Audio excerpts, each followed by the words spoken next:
जय जय श्री राधे श्याम। जय जय श्री राधे श्याम। कृष्ण, श्री राधा और अयान, एक प्रेम कथा। प्रेमी के बराबर त्याग किसका, प्रेमी के बराबर तप किसका। प्रेमी हर समय पंचाग्नि तापता है, प्रेमी हर दिन कांटों में चलता है, प्रेमी हर पल परीक्षा होती है, प्रेमी अपने ही सिर को काटकर गेंद बनाकर उससे खेलता है। प्रेमी के बराबर कौन सहता है, प्रेमी के बराबर पल पल कौन मरता है और जीता है। फिर भी प्रेमी हंसता है, ठहाके लगाकर हंसता है, क्योंकि ये सब वो अपने लिए नहीं, अपने प्रियतम के लिए ही करता है। उसकी हर क्रिया का एक ही उद्देश्य तो है कि मेरे प्रियतम तुम खुश रहो। मेरा मैं तो मिथ्या है, सत्य तो तू है प्यारे।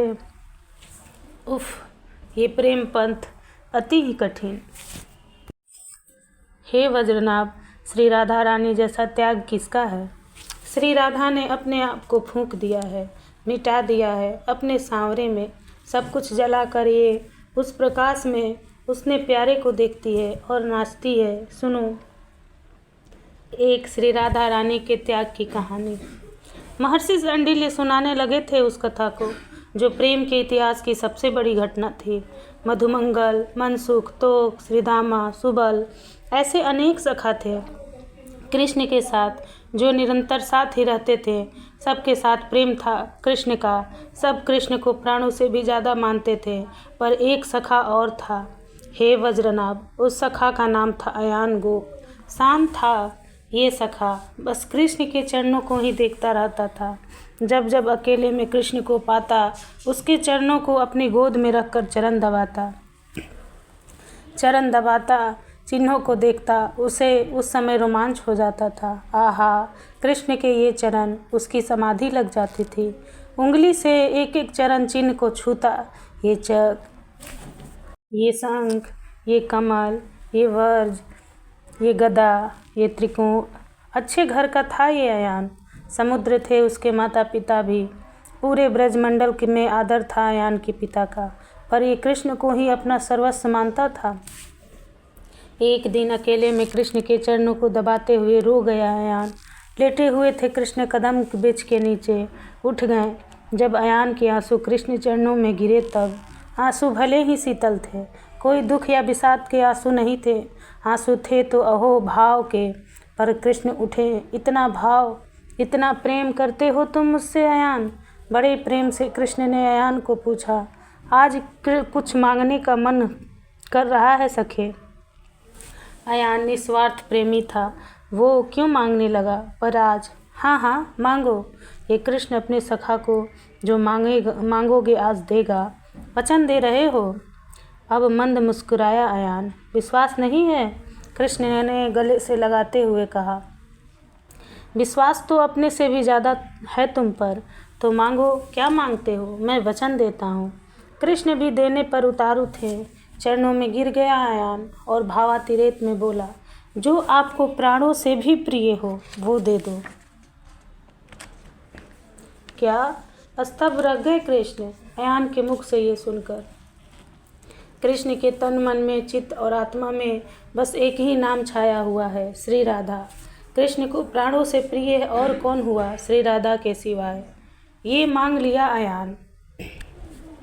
गंभीर हो गए कृष्ण। देखो, गंभीर होने से नहीं होगा। अपने सखा को वचन दिया है, तुमने जो मांगूंगा दोगे, अब देना पड़ेगा। अयान भी जिद पकड़कर बैठ गया। मेरी प्राणों से प्रिय तो मेरी राधा है। मन ही मन, मेरी प्राणों से प्रिय तो मेरी राधा है। मन में बोलने लगे थे कृष्ण, क्या मैं राधा को दे दूं।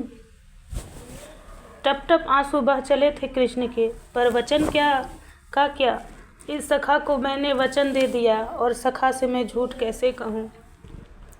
सत्य यही है कि मेरे प्राणों से भी प्रिय तो मेरी श्री राधा रानी है। ओह, अच्छा, मत दो मुझे, मैं तो ऐसे ही कह रहा था। आंसू पोंछ दिए अयान ने कृष्ण के। नित्य सायंकाल मिलने आते थे नंदगांव और बरसाने की सीमा में एक कुंड था। वहीं बैठ जाते थे ये दोनों प्रेमी और हंसते बतियाते मिलते। आज भी आए। कुंड में दोनों बैठे, चरणों को कुंड के जल में डुबो कर बैठे, पर आज कृष्ण गंभीर हैं, कुछ बोल नहीं रहे। प्यारे, क्या हुआ, तुम बोलते क्यों नहीं हो? कृष्ण के कपोलों को छूते हुए श्री राधा रानी ने कहा। तुरंत चरण पकड़ लिए कृष्ण ने श्री राधा रानी के। ये क्या कर रहे हो? उठो। श्री राधा रानी ने उठाना चाहा। नहीं, आज ये कृष्ण तुमसे कुछ मांगना चाहता है, मना मत करना। कृष्ण ने श्री राधा रानी की ओर देखते हुए कहा। क्या, बस इतनी बात? मांगो, क्या चाहिए? मेरे प्राण धन को श्री राधा रानी ने ये कहते हुए फिर उठाना चाहा अपने चरण से। नहीं, वचन दो, पहले वचन दो मेरी प्यारी राधे, पहले वचन दो। कृष्ण ने वचन मांगा। क्या कर रहे हो आज ये? क्या लीला है ये तुम्हारी? अरे प्राण मांग लो, राधा हंसते हंसते दे देगी, उफ ना करेगी। बोलो। नेत्रों से अश्रु प्रवाह चल पड़े, बह चले आंसू कृष्ण के। पर क्यों रो रहे हो? मांगो प्यारे, क्या चाहिए?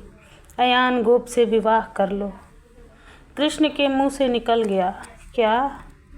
शरीर में कंपन शुरू हो गया श्री राधा रानी के। हाँ, मैंने वचन दिया है हे राधे, मैंने वचन दिया है अयान को। कि हिलकियाँ फूट पड़ी कृष्ण की। हंसी श्री राधा। मैं तुम्हारी हूँ, सिर्फ तुम्हारी, जिसे चाहे दे दो, पर तुम रो क्यों रहे हो? कृष्ण चौंके, श्री राधा रानी के मुखमंडल की ओर देखा। राधे, हाँ मैं तुम्हारी हूँ, सिर्फ तुम्हारी। अधिकार है तुम्हारा तुम मुझ पर, पूर्ण अधिकार है प्यारे। इस विवाह से अगर मेरा कृष्ण खुश होता है तो ये राधा हंसते हंसते मान जाएगी। हाँ, बस तुम खुश रहो, तुम प्रसन्न रहो। ये कहते हुए राधा ने आंसू पोंछ दिए कृष्ण के। इन आंसुओं पर सिर्फ राधा का अधिकार है, तुम्हारा नहीं। तुम मुस्कुराओ बस। इतना कहकर उठी राधा और चल दी बरसाने की ओर। अयान गोप के माता पिता आए हैं, उनके कुछ रिश्तेदार भी साथ हैं। पता नहीं क्यों आए हैं। कीर्ति रानी ने वृषभान जी को सूचना दी। वृषभान जी आए, सबका सम्मान किया, पर आप लोगों के आने का कारण? वृषभान जी ने व्यवहार आदि संपन्न होने के बाद पूछा। वृषभान जी, हमारे आने का कारण यह है कि ये हमारा पुत्र है अयान, उसका विवाह हम आपकी पुत्री राधा से कराना चाहते हैं, बस अयान के पिता ने कहा। वृषभान जी, क्या कहते हो? क्योंकि अयान के पिता और उसका खानदान भी सौम्य और उच्च ही था। पर हाँ, ये बात अवश्य कही वृषभान जी ने कि हमारी बृहस्पति नंद के साथ ये बात हुई थी कि हमारी राधा उनके पुत्र कृष्ण के साथ विवाह होगा।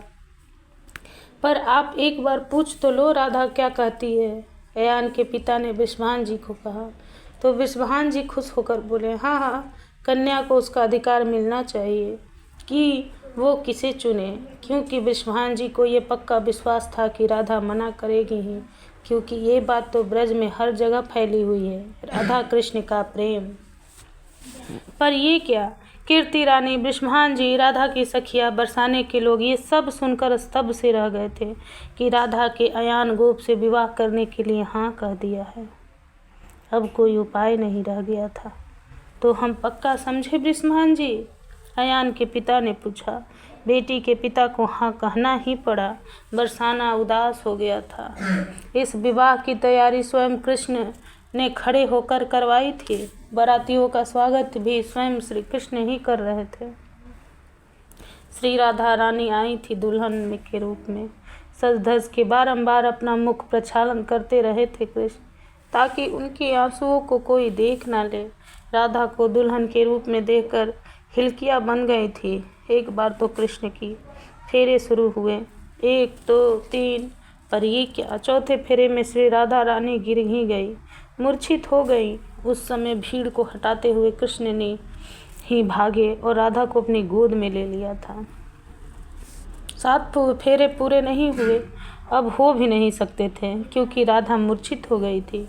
सुहाग की सेज पर राधा रानी मूर्छित पड़ी हैं। अभी तक होश नहीं आया है श्री राधा को। अयान आया अपने कक्ष में, दीपक जला हुआ है। उस दीपक के प्रकाश में श्री राधा रानी का गौर वर्ण चमक रहा है। अयान आगे बढ़ा। लाल जोड़े में मूर्छित पड़ी हैं श्री राधा रानी। अयान ने देखा, थोड़ी देर देखता ही रहा। फिर उसका ध्यान गया श्री राधा के चरणों में, पर वो चौंक गया। पास गया, चरणों के पास चरण में चिन्ह बने हुए थे राधा रानी के। ओह, ये चिन्ह तो मेरे कृष्ण के चरणों में भी है।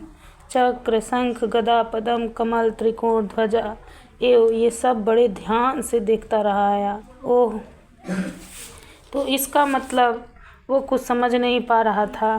फिर उसे याद आया, मैंने ही मांगा था, हे कृष्ण, तुम्हें जो प्राणों से प्रिय है वो मुझे दे दो।